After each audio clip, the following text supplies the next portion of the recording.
Hello everyone, welcome to sleepy classes. तो आइए आज के हिस्ट्री के 2 मिनट में डिस्कस करेंगे धोलावीरा के बारे में, जिसको लेटेस्ट एंट्री मिली है into the UNESCO world heritage site. इसके साथ अब इंडिया के पास 40 ऐसी साइट्स हैं जिनको यूनेस्को की वर्ल्ड हेरिटेज लिस्ट में शामिल किया गया है। लास्ट 2 मिनट में हमने डिस्कस किया था रामप्पा या फिर रुद्रेश्वरा टेम्पल के बारे में। अगर आपने वो नहीं देखा तो लास्ट वीक का 2 मिनट जाके देखिए। तो देखिए, धोलावीरा के बारे में आपको पता होगा कि ये इंडस वैली सिविलाइजेशन की बहुत ही फेमस सिटी है। ज़्यादातर ये अपने वाटर रिजर्वायर्स और अपने ड्रेनेज सिस्टम के लिए जानी जाती थी। यहाँ पर जो टाउन प्लानिंग है उसके लिए ये मशहूर है। तो आइए इसके बारे में, इसके कैरेक्टरिस्टिक्स के बारे में पढ़ते हैं। सबसे पहले अगर हम यहाँ की डिस्कवरी के बारे में बात करें, so it was discovered in the year 1968 ASI के उस टाइम के डायरेक्टर के द्वारा, जिनका नाम था जनरल जगतपति जोशी। कल को अगर प्रेलेंस में कुछ शहर आए कि Harappa was discovered by this person, Mohenjodaro was discovered by this person, तो उसी के चलते धोलावीरा के अब जो डिस्कवरर हैं जो कि है जगतपति जोशी, इनके बारे में आपको ध्यान रखना है कि कल को अगर प्रेलेंस में आपको which of the following are correctly match, वहाँ पर क्वेश्चन आ जाए। अगर हम लोकेशन की बात करें तो ये गुजरात के रन ऑफ कच्छ में पड़ता है और इसके इंक्लूजन के साथ अब गुजरात में 4 ऐसी साइट्स हैं जो यूनेस्को वर्ल्ड हेरिटेज साइट्स में शामिल की गई हैं। तो कमेंट सेक्शन में आपने बताना है कि बाकी 3 साइट्स कौन सी हैं। ये आज का आपका होमवर्क है जो गुजरात से हैं। और इसी के साथ जब धोलावीरा को इसमें शामिल किया गया है यूनेस्को की लिस्ट में, इसके साथ ये इंडस वैली सिविलाइजेशन की सबसे पहली साइट बन गई है। ये जो कुछ इंपॉर्टेंट फैक्ट्स हैं ये आपके प्रीलिम स्पेसिफिक बहुत ज़्यादा इंपॉर्टेंट है, क्योंकि अब धोलावीरा आपके पेपर के लिए काफ़ी ज़्यादा रेलेवेंस रखता है। और अगर हम टाइम पीरियड की बात करें तो वही सेम टाइम पीरियड है जो आपके इंडस वैली सिविलाइजेशन का है, around 3000 BCE to 1500 BCE, which is covering nearly 1500 years of continuous habitation. उसके बाद अगर हम इसके कैरेक्टरिस्टिक्स की बात करें तो आपको पता होगा कि यहाँ पर प्लान स्ट्रीट्स, जो कि इंडस वैली सिविलाइजेशन की ओवरऑल एक मेजर कैरेक्टरिस्टिक है, उसके साथ साथ intricate water management system, and last में यहाँ पर आर्किटेक्चर फीचर्स बहुत अच्छे मिलते हैं। जैसे कि हम ड्रेनेज सिस्टम की बात कर लें, ब्रिक्स की फॉर्मेशन की बात कर लें, तो ये कुछ ऐसे फीचर्स हैं जो धोलावीरा को स्टैंड आउट करते हैं बाकी इंडस वैली कुछ टाउन्स के अगर मुकाबले की बात करें।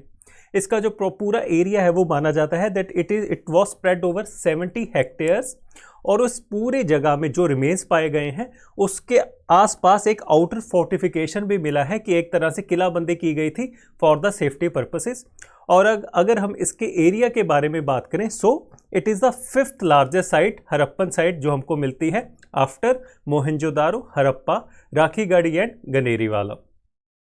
उसके बाद अगर हम यहाँ के जो रिमेन्स मिलते हैं उसके बारे में बात करें तो वॉल्ड सिटी, उसके बारे में तो आपको बता ही दिया कि आउटर फोर्टिफिकेशन थी, एक कासल मिलता है, एक सेरेमोनियल ग्राउंड मिलता है हमारे को, और साथ में 2 सीजनल स्ट्रीम्स मिलती हैं, ताकि जब वहाँ पर मॉनसूनल स्ट्रीम्स हैं तो जब, क्योंकि ये एरिड रीजन है, अगर आपको पता हो रन ऑफ कच्छ एक एरिड रीजन में पड़ता है, तो उस टाइम्स के लिए जब सूखा पड़ जाता था तब इन स्ट्रीम्स को यूज़ किया जाता था।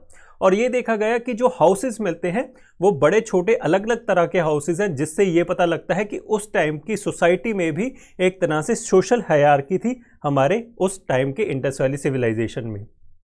यहाँ पर एक जो स्पेशल चीज़ है वो ये है, आगे चल के एक पॉइंट आएगा कि यहाँ पर जितने भी रिमेन्स मिले हैं, जितने भी सिमेट्रीज मिली हैं, कहीं पर भी ह्यूमन रिमेन्स नहीं मिले, मतलब कि कहीं पर भी बोन्स नहीं मिली हैं। तो कल को अगर आपको ये पॉइंट आए कि there are no human remains found in Dholavira, तो बहुत ही सही पॉइंट होगा, वो आपने सही मार्क करके आना है।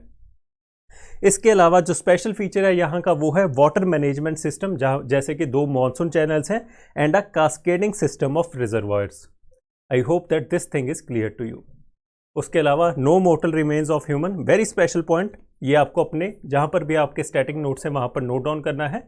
And an excellent example of town planning with mathematical precision both arithmetic and geometry. यहाँ पर जो बोल्डर्स मिलते हैं या फिर जो स्टोन क्वेरीज मिलती हैं जहाँ पर इन चीज़ों को, ऑब्जेक्ट्स को, पेबल्स को शेप किया जाता था, वो इतनी ज़्यादा अच्छी हैं कि उस टाइम के अरिथमेटिक एंड ज्योमेट्री के बारे में हमको आइडियाज़ देते हैं। उसके लास्ट में अगर हम इसके डिक्लाइन के बारे में बात करें कि ये जो इतना फलता फूलता शहर था, ये डिक्लाइन की तरफ कैसे चले गया? तो ये माना जाता है कि इनमें जो, क्योंकि बहुत ज़्यादा एक तरह से एक मैन्युफैक्चरिंग हब था, आप ये कह सकते हैं कि उस टाइम के इंडस वैली सिविलाइजेशन का दिल्ली माना जा सकता है कि इतना ज़्यादा मैन्युफैक्चर किया जाता था प्रोडक्ट्स को और इसको एक्सपोर्ट किया जाता था। क्योंकि मेसोपोटामिया के साथ इसके डिक्लाइन को जोड़ा जाता है कि जैसे जैसे मेसोपोटामिया का डिक्लाइन हुआ, क्योंकि इनका ट्रेड इंटर रिलेटेड था, तो वैसे ही हमारे धोलावीरा का भी डिक्लाइन शुरू हो गया because of the decline in trade.